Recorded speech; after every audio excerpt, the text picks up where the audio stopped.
ನನ್ಗೂ ಮಾವಂಗೂ ಮದ್ವೆ ಫಿಕ್ಸ್ ಆದಾಗ ನಿನಗ ಅವನ ಮೇಲಿರೋ ಪ್ರೀತಿಯಿಂದ ಯಾರಿಗೂ ಹೇಳ್ದೆ ಹೋಗಿ ಮದ್ವೆ ಮಾಡ್ಕೊಂಡ್ ಬಂದೆ ಅಂತ ಅನ್ಕೊಂಡೆ.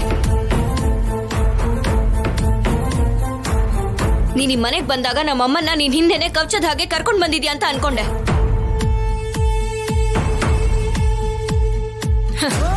ನಮ್ಮಜ್ಜಿ ಕೋಪದಲ್ಲಿ ಆಚೆಗೆ ಹೋಗು ಅಂತ ಹೇಳ್ದಾಗ ಮಾವನ್ ಜೊತೆ ಆಸ್ತಿ ಬಗ್ಗೆ ಮಾತಾಡಿ ನಮ್ಮೆಲ್ರನ್ನು ಒಂದ್ ಮಾಡೋದಕ್ಕೋಸ್ಕರ ಮಾಡ್ತಿದ್ಯಾ ಅಂತ ಅನ್ಕೊಂಡೆ.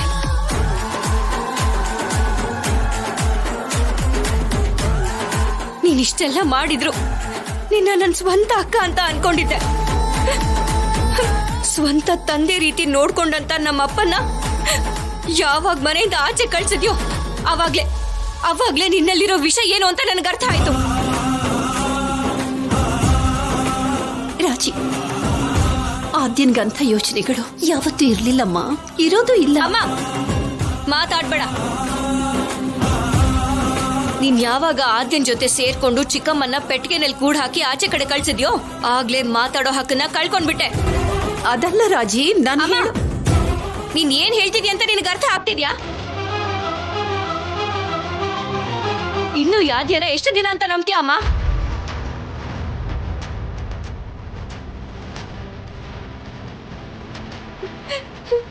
ನಿನ್ನ ಅಪ್ಪನ ದೂರ ಮಾಡ್ಬಿಟ್ಲು, ಆದ್ರೆ ಒಳ್ಳೆ ನಂಬ್ತಿದ್ಯಾ?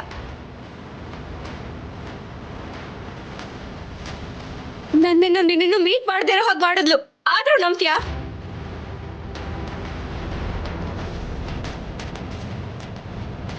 ಕೊನೆಗೆ ಅಪ್ಪನ ನಿನ್ನಿಂದ ಈ ಮನೆಯಿಂದ ದೂರ ಕಳ್ಸಿದ್ರು ಇನ್ನು ಇವಳನ್ನೇ ವಹಿಸ್ಕೊಂಡು ಮಾತಾಡ್ತೀಯ?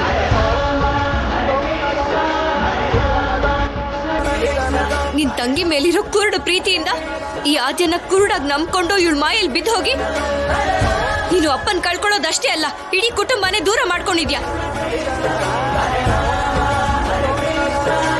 ಎಲ್ರಿಂದಾನು ನೀನ್ ದೂರ ಆಗಿ ಹೋಗ್ತಿದ್ಯಾ ಅಮ್ಮ. ಇದೆಲ್ಲ ಗೊತ್ತಿದ್ರು ಕೂಡ ಈ ರಾಕ್ಷಸಿ ವಹಿಸ್ಕೊಂಡ್ ಬರ್ತಿದ್ಯಲ್ಲ.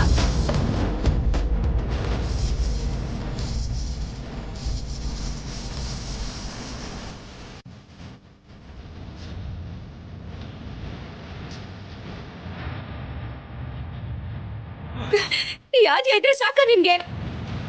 ನಾನ್ ಬೇಡವಮ್ಮ. ನೀನ್ ಹೆತ್ತು ಮಗಳು ನಿನಗ್ ಬೇಡವಮ್ಮ. ಅಪ್ಪನೂ ಬೇಡವಾ ನಿಂಗೆ? ನಿನ್ ಕುಟುಂಬನೂ ಬೇಡವಾ ಅಮ್ಮ ನಿಂಗೆ? ಹೇಳಮ್ಮ. ಅದಲ್ಲ ಕಣೆ ರಾಜಿ, ಬೇಡಮ್ಮ. ಇದು ಇವಳ ಪರವಾಗಿ ಮಾತಾಡ್ಕೊಂಡು